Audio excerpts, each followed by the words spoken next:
हे दोस्तों, क्या आप जानते हो कि हम सभी के पास पूरा ब्रह्मांड यानी यूनिवर्स का सबसे उत्तम और रहस्यमय वस्तु है जो कि हमारे बॉडी में प्रेजेंट है। इसका आंसर अगर आप जानते हो तो कमेंट कर देना। चलो एक क्लू दे देता हूँ। वो हमारे दोनों कानों के बीच में प्रेजेंट है। इसका आंसर जल्द ही पता चल जाएगा आने वाले कुछ ही क्षणों में। तो क्या आप जानते हो कि आपका ब्रेन आपके बॉडी का सबसे कॉम्प्लेक्स ऑर्गन है। यह रेगुलरली इलेक्ट्रिक सिग्नल्स को एक्टिवेट करता है और इन्फॉर्मेशन के प्रोसेस करता है और इवन आप कौन हो इसकी शेप देता है। हमारा ब्रेन अब तक के बने एडवांस कंप्यूटर से भी अधिक कॉम्प्लेक्स है। क्या आप जानते हो कि एवरेज पर्सन अपने ब्रेन का अप्रॉक्स 10% ही यूज करता है, but actually it's a myth. लेकिन हमारा ब्रेन अभी भी बहुत इनक्रेडिबल है। यह समझना कि वो कैसे काम करता है जब सब कुछ बदल सकता है। चलो आप ये बताओ कि आप एक बार जो कुछ सीखते हो तो क्या वो एक बार में ही सीख जाते हो या फिर याद रख पाते हो? द आंसर इज नो, क्योंकि रिसर्च हमें ये बताती है कि एवरेज पर्सन जो कुछ भी सीखता है उसका लगभग 80% कुछ ही दिनों में भूल जाता है। अब चौंकाने वाली बात यह है कि हम में से मोस्टली लोगों को ये तक पता नहीं कि अमेजिंग ऑर्गन डेट इज हमारा ब्रेन एक्चुअली में वर्क कैसे करता है। क्या आप लोगों को भी कभी भूलने का बीमारी का सामना करना पड़ा है? फॉर एग्जाम्पल, आपने अपने घर की चाबी, बाइक की चाबी या फिर अपनी पर्सनल चीज़ों जैसे वॉलेट को भी भूल जाते हो कि आखिर वो है कहाँ। बट क्या हो अगर मैं आपसे ये कहूँ कि आप एक्चुअली में चीज़ों को बेहतर वे से याद रखने के लिए अपने ब्रेन को ट्रेन कर सकते हो और अपने ब्रेन को सुपरचार्ज कर सकते हो एंड इसकी फुल पोटेंशियल को अनलॉक कर सकते हो, वो भी सिंपल ये 12 तरीकों से, जो ऑथर जॉन मेडिना अपनी बुक ब्रेन रूल्स में बताती है। ये 12 रूल्स और प्रिंसिपल आपके ब्रेन्स के सीक्रेट्स को अनलॉक करेगी एंड आपको सीखने, काम करने और बेहतर जीवन जीने के लिए एम्पावर करेगी। सो चलिए जानते हैं एक एक करके इन प्रिंसिपल्स को। First, a dose of exercise. Exercise और वर्कआउट हमारे ब्रेन में न्यू न्यूरॉन्स को ग्रो करवाती है और इस प्रोसेस को न्यूरोजेनेसिस कहते हैं। ये एक ऐसा मैकेनिज्म है जो कि हमारे कॉग्निटिव फंक्शंस के लिए क्रूशियल रोल प्ले करता है और यहाँ तक कि हमारा साइंस कहता है कि हमारे ब्रेन एवरीडे 12 माइल्स चलने के लिए बना है। एंड अगर हम पुराने ज़माने की बात करें जिस समय आदि मानव को खुद ही चलना पड़ता था अपने भोजन के तलाश के लिए, और अभी की तुलना में वो हमसे कई गुना ज़्यादा हेल्दी एंड हैप्पी लाइफ जिया करते थे। सो वर्कआउट ना सिर्फ हमारे मसल्स को बिल्ड करता है बल्कि हमारे ब्रेन को भी बूस्ट करता है। देखो, एक्सरसाइज 2 रीजन के कारण कॉग्निशन को इम्प्रूव करता है। फर्स्ट, अपने ब्रेन में ऑक्सीजन लेवल को इंक्रीज करता है एंड सेकेंड, उन डिसऑर्डर के रिस्क को कम करता है जो हमारे मेमोरी लॉस को लीड करता है। सो ऑथर कहते हैं कॉग्निटिव फंक्शन को इम्प्रूव करने का सिंगल फैक्टर ये है हमारा फिजिकल एक्टिविटी यानी वर्कआउट और exercise. Remember, movement is the medicine. Second, survival. हमारा brain communication and decision making के इम्प्रूवमेंट में भी इम्पोर्टेंट रोल प्ले करता है। ह्यूमन ब्रेन एक अमेजिंग ऑर्गन है जो बॉडी के सभी फंक्शंस को कंट्रोल करता है। हमारा ब्रेन सर्वाइवल के लिए बना हुआ है जो कि हमारे इमोशंस एंड डेंजर्स के डिटेल्स को प्रायोरिटाइज करता है और यही रीजन है कि हम शॉकिंग न्यूज़ को बेहतर तरीक़ों से याद रख पाते हैं एज कम्पेयर टू घर के खर्चों की तुलना में। Number third, wiring. Every brain अलग अलग तरीक़ों से वायर्ड होते हैं। ऑथर कहते हैं न्यूरॉन्स जो एक साथ वायर होते हैं वो एक साथ फायर भी होते हैं। हमारे ब्रेन की वायरिंग एक फिंगरप्रिंट की तरह है, यूनिक एंड इंस्ट्रक्टिव, यानी उंगलियों की निशान की तरह कोई भी दिमाग एक जैसे नहीं होते। हम इंफॉर्मेशन को यूनिक तरीके से सीखते हैं और उसे प्रोसेस करते हैं। ऑथर यहाँ कहते हैं कि कोई एवरेज ब्रेन नहीं होता। Number fourth, attention. We don't pay attention to boring things. Author कहते हैं हम बोरिंग और उबाऊ चीज़ों पे अटेंशन नहीं देते हैं। ये सच है।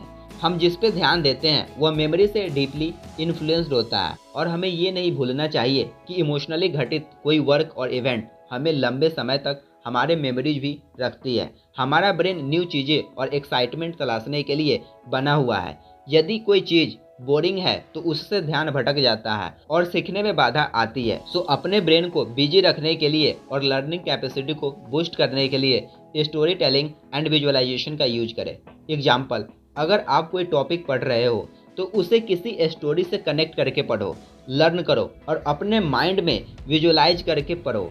तभी आप जल्दी उसे याद कर पाओगे एंड लंबे समय तक मेमोराइज रख पाओगे। Number 5, repeat to remember, short term memory. अब आप पूछोगे भाई शॉर्ट टर्म मेमोरी का क्या मतलब है? देखो, शॉर्ट टर्म मेमोरी एक व्हाइट बोर्ड की तरह है, यानी जब तक इससे मजबूत और हार्ड नहीं रखते तब तक यह लगातार मिटती रहती है। सो इसलिए न्यू इन्फॉर्मेशन को सीखने के तुरंत बाद उसे रिपीट करें एंड लॉन्ग टर्म मेमोरी को बूस्ट करने के लिए लॉन्गर पीरियड तक रिपीट करते रहें। फ्लैश कार्ड, समराइजेज और प्रैक्टिस के थ्रू ही आप एक न्यू इन्फॉर्मेशन को आप शॉर्ट टर्म मेमोरी को भी बूस्ट करने में हेल्प करेगा। Number 6, remember to repeat, long term memory. ये 6 प्रिंसिपल 5वें प्रिंसिपल का मिरर है। ऑथर कहते हैं कि हमारे ब्रेन को पोस्ट इट नोट की जरूरत है। रिपीटेशन बस जिम के लिए नहीं है, बल्कि ये आपके ब्रेन के लिए है। आप अपने मेमोरी को बूस्ट करने के लिए आप अपने मेंटल नोट्स को हर जगह चिपकाना शुरू करें, जिससे जितना ज़्यादा टाइम आपका ध्यान उस पर जाएगा, ये उतना ही ज़्यादा याद रखने में हेल्प करेगा। लॉन्ग टर्म मेमोरी के लिए आपका रिपीटेशन सबसे ज़्यादा इम्पोर्टेंट हो जाता है। डैट मीन्स बढ़ते अंतराल पर जानकारी को रिव्यू करना, एग्जाम्पल 1 सप्ताह बाद या फिर 1 महीने बाद, बट रिपीट करना मत भूलना। Number 7, sleep well, think well. देखो, हमारे लिए फूड एक एनर्जी है जो हमारे बॉडी के फंक्शंस को रेगुलेट करता है। सेम इसी तरह हमारे ब्रेन के लिए नींद एक फूड की तरह है। बिना नींद के हम productive work and creative work कर ही नहीं पाएंगे। सो नींद सिर्फ लेजी के लिए नहीं है। नींद के दौरान हमारा ब्रेन मेमोरीज को कंसोलिडेट करता है, इमोशंस को प्रोसेस करता है एंड टॉक्सिक चीज़ों को बाहर निकालता है। सो अगर आप तरोताज़ा, फ्रेश एंड शार्प फील करना चाहते ही हो तो एवरी नाइट एटलीस्ट 7 से 8 घंटे की क्वालिटी नींद लेने का गोल रखें। ऑथर कहते हैं कि sleep is the single most important things we can do to improve learning and memory. Learning and memory को बेहतर बनाने के लिए नींद सबसे मोस्ट इम्पॉर्टेंट चीज़ है जो हम कर सकते हैं। क्या आप जानते हो कि नींद की कमी ब्रेन के वॉल्यूम को कम कर सकती है? सो अपने ब्रेन को हेल्दी एंड स्ट्रॉन्ग रखने के लिए इनफ स्लीप ले। Number 8, emotions. हमारा इमोशंस एक सिग्निफिकेंट रोल प्ले करता है हमारे लर्निंग एंड मेमोरी के लिए।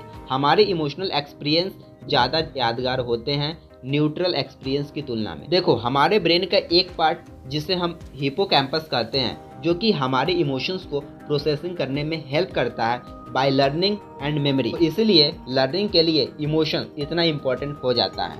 9th, curiosity. क्यूरियोसिटी लर्निंग का फाउंडेशन है। आप कोई चीज़ को कब सीखते हो? जब आपके अंदर किसी चीज़ को लेकर क्यूरियोसिटी जगती है एंड यही क्यूरियोसिटी के कारण आप किसी चीज़ को सीख पाते हो और कर पाते हो। ऑथर बताते हैं curiosity is the fuels that drives the brain. Curiosity वह ईंधन है जो ब्रेन को संचालित करता है। लेकिन बी केयरफुल, बहुत ज़्यादा क्यूरियोसिटी बुरी बात हो सकती है। एक्सेसिव क्यूरियस जुनूनी सोच एंड मेंटल डिस्ट्रेस का कारण बन सकती है।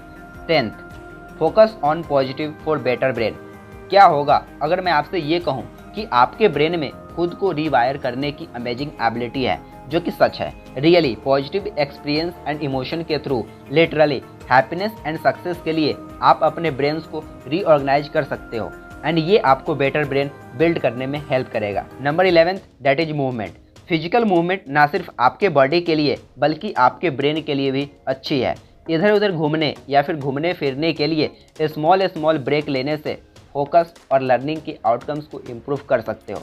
सो मूवमेंट हमारे एक्सरसाइज एंड वर्कआउट से इंटरकनेक्टेड है। चलो लास्ट प्रिंसिपल की तरफ मूव करते हैं। Number 12th, that is make it fun. देखो दोस्तों, लर्निंग का मैजिकल फॉर्मूला ये है कि कोई भी चीज़ सीखो या पढ़ो या फिर कोई काम भी करो तो उसे फन के साथ करें, इससे कि आप उस काम को ईजिली एंड जल्दी कंप्लीट कर पाओगे बिना डिस्ट्रैक्शन एंड प्रेशर के। आपने कभी सोचा है कि बच्चे बुजुर्गों और जवान की तुलना में ज़्यादा तेज़ी से क्यों सीखते हैं? क्योंकि उनके सीखने में फन पार्ट ज़्यादा यूज किया जाता है। वो कहते हैं ना, उम्र के साथ साथ यादाश्त भी कमज़ोर और ढीला पड़ जाता है। बट अगर आप इन 12 प्रिंसिपल्स को अपने लाइफ में यूज करोगे तो आप इन कहावतों को पलट सकते हो। सो नाउ अब ये आपके हाथ में है इन प्रिंसिपल्स को फॉलो करके अच्छे वे में यूटिलाइज करना या फिर बस अपने बेड पे पड़े पड़े दिन काटने का और लाइफ में कुछ ही ना करने का। सो फाइनली ये थे 12 प्रिंसिपल्स हमारे ब्रेन रूल्स के बारे में,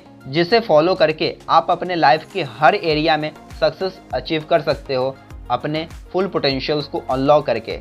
तो कैसी लगी ये वीडियो डू कमेंट। अगर ये वीडियो आपको अच्छी लगी तो वीडियो को लाइक शेयर एंड सब्सक्राइब करके इस चैनल को ग्रो करने में सपोर्ट करो एंड बेल नोटिफिकेशन को ऑन कर दो ताकि आने वाले वीडियो आपसे मिस ना हो पाए। तो इसी तरीके की अमेजिंग बातें एंड समरी के लिए don't forget to subscribe this channel. Thanks for your time, take care. अगर आप सबकॉन्शियस माइंड के पावर को जानना ही चाहते हो तो लेफ्ट वीडियो पे क्लिक करो या फिर ब्रेन को रिप्रोग्राम करने के लिए राइट वीडियो पे क्लिक करो।